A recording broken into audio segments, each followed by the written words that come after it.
I've got a bone to pick with some horror games. Today, get it? 'Cause I'm in my spooky form and there's a bone in my never mind.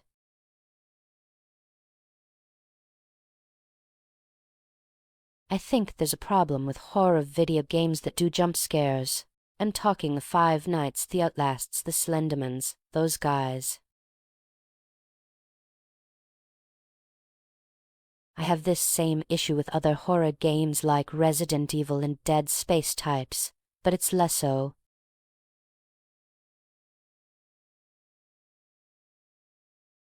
The problem is, these jump scare games have elements that kill the player. So why would I, some loony fiction writer, have issues with jump scare games that kill me?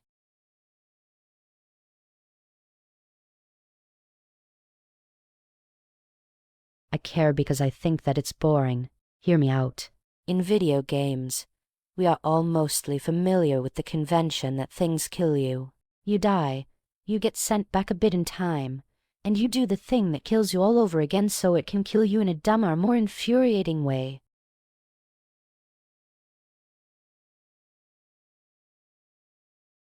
Sure is a good system for video games, but it sure isn't a good system for jump scares. Why? Because when the jump scare kills you, you rewind in time and do the jump scare that killed you again.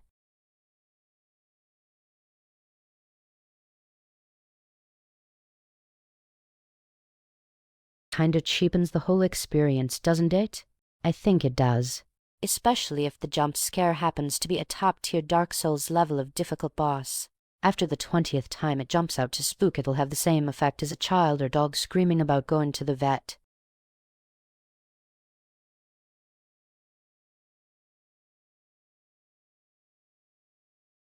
There's an interesting game that, admittedly, I have not played yet or seen a ton of called A May Die Son that plays around with this issue that bothers me incessantly.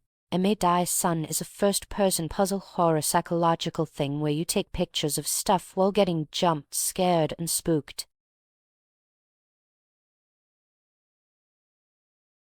What makes it different is that the jump scare doesn't kill you. It sends you to another part of the haunted house with a different puzzle to solve. I think this is really neat.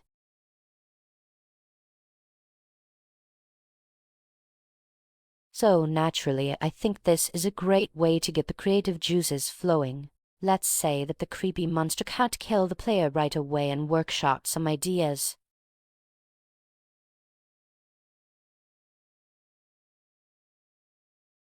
You get jump scared by a big nasty creature, and it snatches you up and you have to break out of whatever container, jail cell, glass jar, whatever, it puts you into before it can do something more horrible.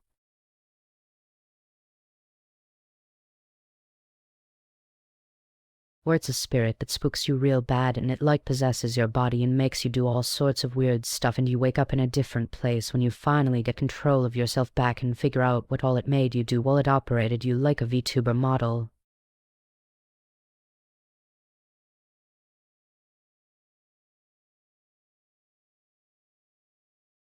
Or, instead of the non-specific rabbit-based animatronic killing you in one hit with its robot yell and forcing you to start the whole thing over, it bites you and infects you with something that makes you hallucinate even more crazy stuff until its repeated attacks force you to wrest control of yourself before you willingly stuff yourself into a funny cartoon metal suit.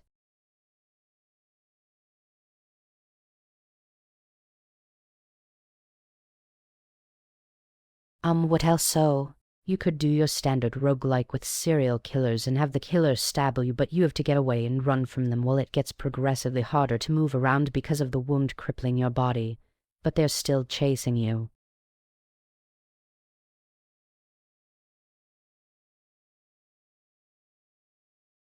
That'd be really scary.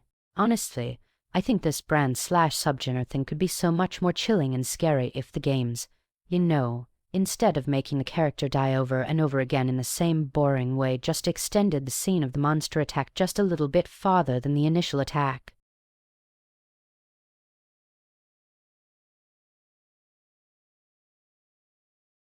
They really should consider playing out the part that comes next after the player gets caught by the monster. Force them to run away with the monster breathing down their neck, you know. Being chased is terrifying sometimes. Fumbling with door locks with grinding metal coming down the hall. Something else in your head trying to get you to do other things.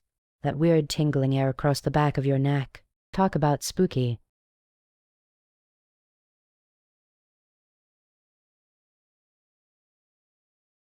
Thanks for watching. I hope if you like this little video you'll click the subscribe button. My other videos are also kinda ramble-wide, but I'm always talking about how the sausage is made when it comes to fiction writing. I talk about other genres, not just horror stuff, too.